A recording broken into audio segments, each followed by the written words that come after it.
Hello friends, good morning. Welcome back to my channel. আশা করি তোমরা সবাই ভালো আছো, আমিও ভালো আছি। তো জয় কৃষ্ণকালী মায়ের জয়, জয় সোনা মায়ের জয়, জয় মঙ্গলা মায়ের জয়। আজকে মঙ্গলা মায়ের একটা ভিডিও নিয়ে তোমাদের কাছে এসছি একটা দারুণ সুখবর নিয়ে। আমরা আমার গলায় একটু কাশি হয়েছে, তোমরা একটুখানি ইগনোর করো। তো আমরা এতদিন যার জন্য ওয়েট করছিলাম, সেই সুখবরটা হচ্ছে কৃষ্ণকালী মা বা সোনা মায়ের যে সম্পর্ক বা কিভাবে হলো কি হলো সমস্ত তথ্য তো কৃষ্ণকালী মায়ের নামে কিন্তু একটা বই বেরিয়ে গেছে। সেই বইটা বেরিয়েছে হচ্ছে 4ঠা আগস্ট। আমার তো শুনে খুব খুশি লাগছে। তো ওই বইতে তোমরা কি কি পাবে, বইটা যিনি লিখেছেন তাকেও মঙ্গলা মা দেখিয়েছে, এক ভক্তই লিখেছেন। তো আমি ভিডিওটা দেখলাম। তো কৃষ্ণকালী মা কিভাবে আবির্ভাব হলো, মঙ্গলা মার জীবনে কিভাবে কৃষ্ণকালী মা আসলো, মঙ্গলা মা কৃষ্ণকালী মাকে কিভাবে পেয়েছে, কিভাবে আমরা কৃষ্ণকালী মাকে পাবো, মানে পাবো বলতে কিভাবে পুজো করব, কিভাবে মায়ের নাম জপ করব, কতদিন পর্যন্ত কৃষ্ণকালী মা মঙ্গলা মায়ের সঙ্গে এইরকম ভাবে থাকবে, এর শেষ পরিণতি কি হবে, আগামী দিনে কৃষ্ণকালী মার মানে এই কতদিন এরকম চলবে, মঙ্গলা মার শেষ পরিণতি কি হবে, সবই কিন্তু সেই বইতে লেখা আছে।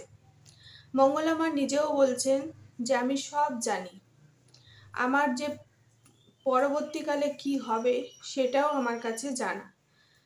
আমি যে কৃষ্ণকালী মায়ের সাথে যে আমার কি সম্পর্ক, কি মানে কথা আদান প্রদান, মানে আমি যে একটা ঠাকুরের যে একটা মূর্তি, মানে এই যে পাথরের বলো বা মাটির বলো যে প্রতিমা, সেই প্রতিমা কিন্তু শুধু প্রতিমাই, কিন্তু মায়ের সাথে মেয়ের আমার যেমন সম্পর্ক সেই সম্পর্ক নিয়েই কিন্তু কৃষ্ণকালী মা আর মঙ্গলা মা রয়েছেন, তাদের সঙ্গে সেই রকম নিবিড় সম্পর্ক। মাকে অনেকেই মাকে জিজ্ঞাসা করেছেন যে কি করে কোন সাধনায় কৃষ্ণকালী মাকে মঙ্গলা মা পেয়েছে। মঙ্গলা মা কিন্তু প্রত্যেক বাড়ির সব সময়ের জন্যই বলে যে আমি কোনো সাধনা করে কিন্তু কৃষ্ণকালী মাকে পাইনি। উনি সবাইকেই একই বার্তা দেন যে মাকে ভালোবাসতে হবে। মঙ্গলা মা কিন্তু ভালোবাসার দরুনেই কিন্তু কৃষ্ণকালী মাকে পেয়েছে। যে আমি কি পাবো না পাবো সেই আশায় সবসময় ভগবানের কাছে প্রার্থনা করি।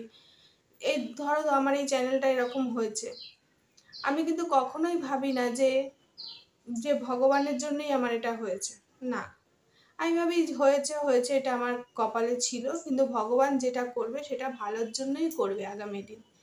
আমি কৃষ্ণকালী মাকেও ডাকছি যে ঠাকুর যা হয়েছে হয়েছে, তুমি আগামী দিন যেন আমাকে এই রকম পথ আর দেখিও না, যেন আমাকে সামনের দিকে ভালো পথ দেখিও।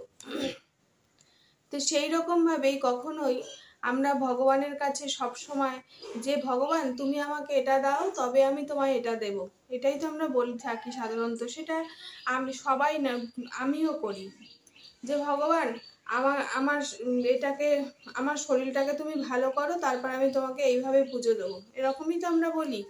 তার মানে আমাকে আগে দাও তারপরে আমি তোমাকে দেব, এইটাই আমরা সবসময় চাই। কিন্তু মঙ্গলা মা কিন্তু সেটা না। মঙ্গলা মঙ্গলা মা সবসময় মাকে ভালোবেসেছে। তোমরা দেখবে অনেকেই যে মঙ্গলা মা ঘরে ঢুকেই কিন্তু আগে কৃষ্ণকালী মাকে খুব সুন্দর করে আগে আদর করে। তার মানে কি এটাই যে মঙ্গলা মায়ের সঙ্গে কৃষ্ণকালী মায়ের যে মা মেয়ের একটা সম্পর্ক, সেইভাবেই কিন্তু তাকে খুব সন্তানের মতো করে ভালোবাসে। সেই বইটা তোমরা সংগ্রহ করলে ডিটেলস তোমরা সেই বইতে সব পেয়ে যাবে। আমিও চেষ্টা করব সেই বইটা কিভাবে পাওয়া যায় দেখার জন্য। সেই বইটাকে আমারও খুব পড়ার ইচ্ছা, বইটা পড়েও তোমাদের সঙ্গে অনেক কিছু আমি শেয়ার করতে পারবো। কৃষ্ণকালী মা সবসময় বলে, মানে মঙ্গলা মা, যে অনেকেই বলে এইভাবে ভোগ লাগাও, এইভাবে আরতি করো, প্রদীপ জ্বালাও, তারপরে এইটা করো, তারপরে ওইটা করো, তারপরে সেইটা করো। মা বলে যে না, আমি কোনো নিয়ম মাফিক করে কখনো কোনো পুজো করি না। আমার যেটা মনে হয়, আমি যেভাবে পারি, আমার যেটা মনে হয় আমি সেভাবেই করি। আমার কোনো নিয়ম নিষ্ঠা কিছু নেই। আমার যেরকমভাবে আমি পারি, আমার মন যেটা বলে, আমি জানি যে আমার মা আমার কাছ থেকে কি চান বা আমার মেয়ে আমার কাছ থেকে কিভাবে নিতে চায়, সেভাবেই আমি করি। কৃষ্ণকালী মা সবসময় মঙ্গলা মাকে বলেছে, তুই কারো কাছে কখনো হাত পাতবি না, কখনো কারো কাছে তুই হাত পাতবি না, তোকে ভালোবেসে যে যা দেবে সেটাই নিবি। কিন্তু যারা লটিয়েছিল যে সে অনেক অনেক পয়সা চায়, কেউ কিন্তু প্রমাণ করতে পারেনি যে মঙ্গলা মা পয়সা চায়।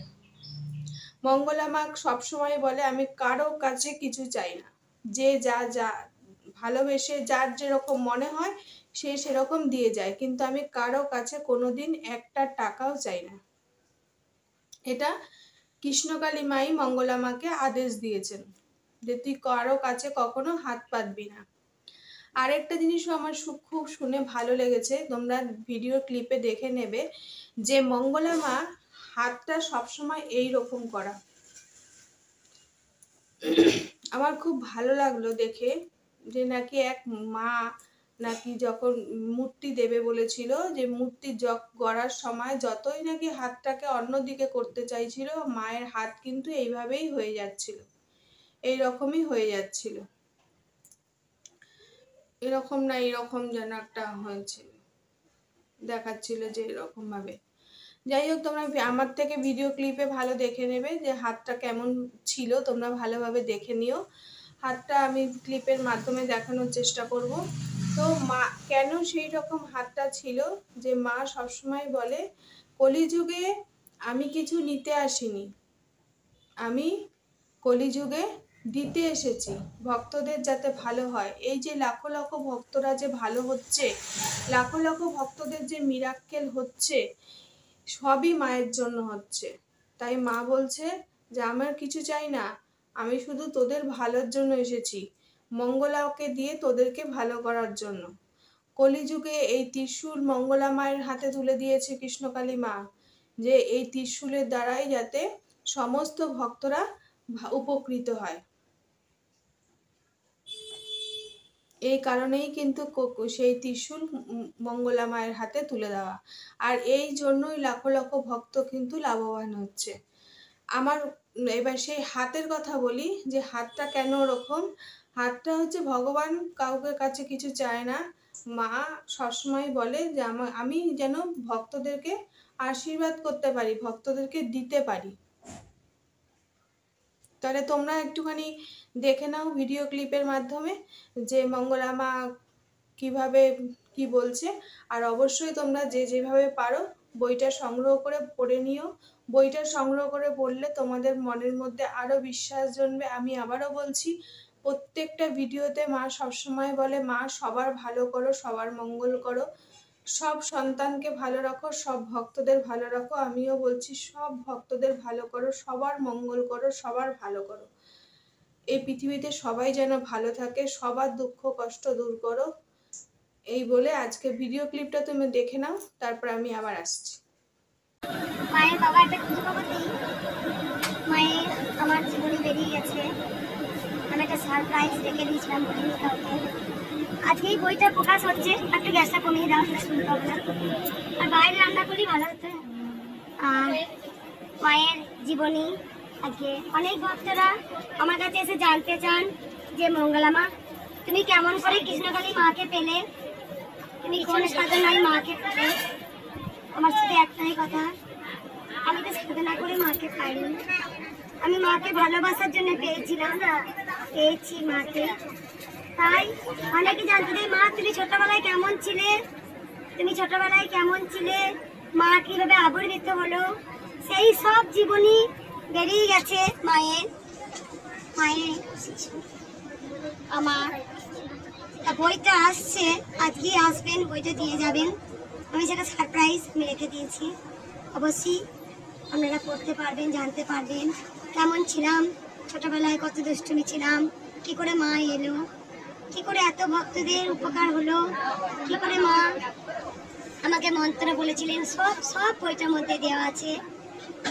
তারপর আগামী দিনে কি হবে সেটা মায়েরই লেখা। কতদিন থাকবো মায়ের সাথে।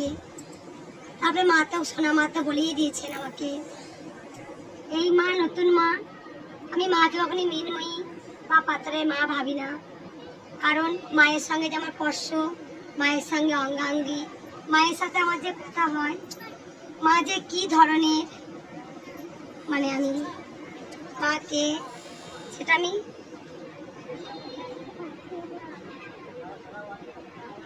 পরবর্তীকালে কি হবে সেটা আমিও জানি কি হবে, আগামী দিনে কি হবে সবটাই আমার জানা আছে।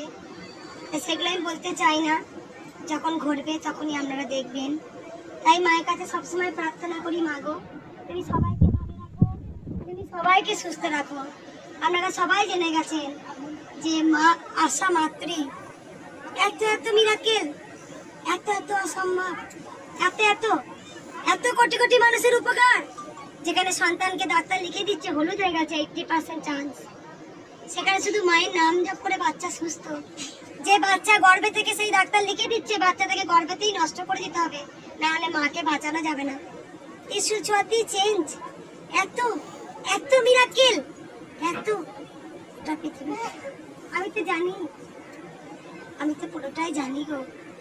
মা কে, মা কেমন করে এলো, কিভাবে এলো, কি আমাকে বললো,